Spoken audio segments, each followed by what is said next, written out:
going to pot up a container that's going to look good from late fall clear into early spring. And it's a technique that many gardeners have used, like Deborah Silver with Detroit Garden Works. We learned this technique from Heather Thomas and did a feature story in Garden Gate magazine on that. But today we're going to pot up our own.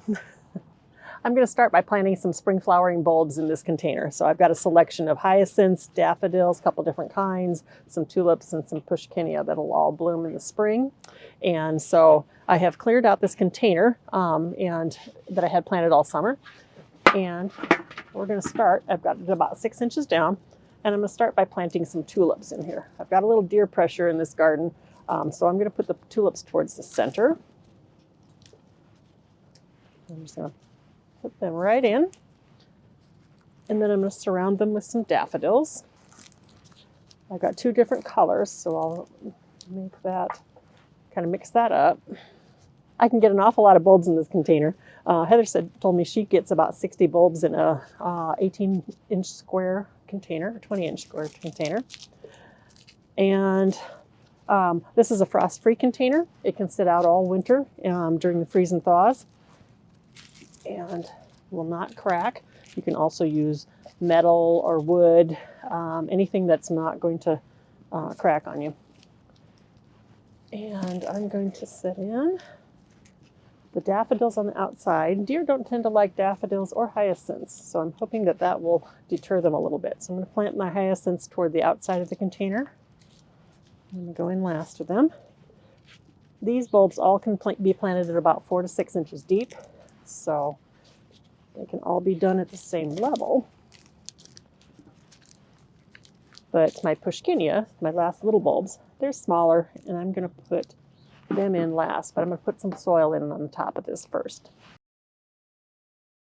So I added a couple inches of potting mix there, and now I can put pushkinia in around here.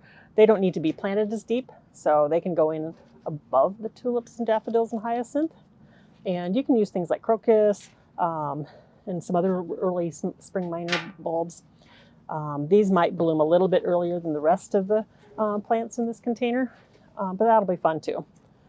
And when I'm done here, I can top this off with a little bit of soil, another couple inches, 2 to 3, for pushkinia, and then I'm going to fill it to within 2 inches of the rim of the container. All right, I've got my bulbs planted.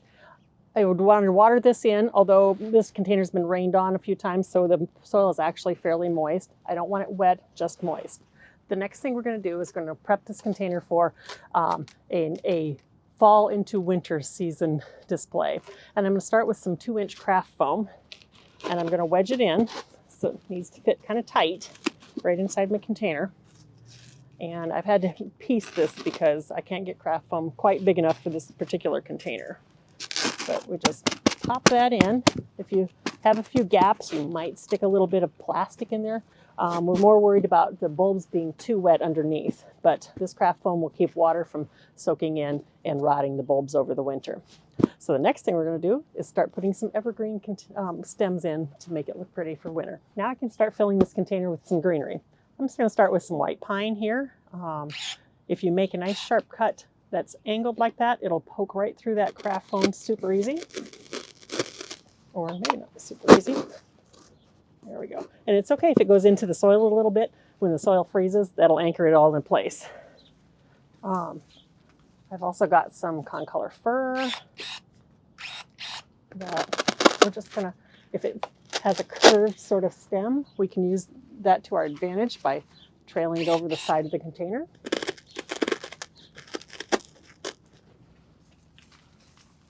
And I've got a little Fraser fir that has a nice stiff look to it. And you can get that to stand up straight, get a little height. I've also got some Arborvitae that works really nice as a filler. This one even has a little bit of a cone to it, or some cones on it, which gives it a little nice interest.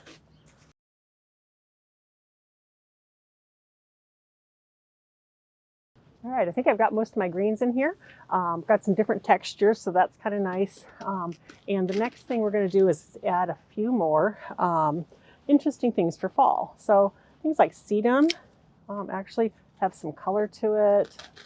I like to use the Southern Magnolia. These are actually dried from last year, and I can use them again. And the nice thing about this, that craft foam that's down in there, is that you can just, we can reuse that again. Even the holes, you can just tuck new branches in the same spots. So you can find a lot of things in your garden that work great, like these dried hydrangea blooms. They'll hold up a long time through the winter. Oops, can't find mine. There it is. Foam. I'm going to put a little bit, these are actually painted birch branches, but birch branches work great. Red twig dogwood is another one that you can get a little height and a little color with. And then sedum, as I said, those dried flower heads work really great. And even some oak leaves. You might try. Oak leaves persist on the branches through winter, so that actually can make some nice color in there too. Pine cones would be another great one. So I've got my container all ready to go. This will look great for fall and actually clear through till spring. But after Thanksgiving, I might want to tuck in a few fun festive things like a bow or cones and some glittery things or lights. And but then once the winter is over and you want to pull that whole thing off, foam and all, and just remove it, start watering, and your spring bulbs will come up and start blooming.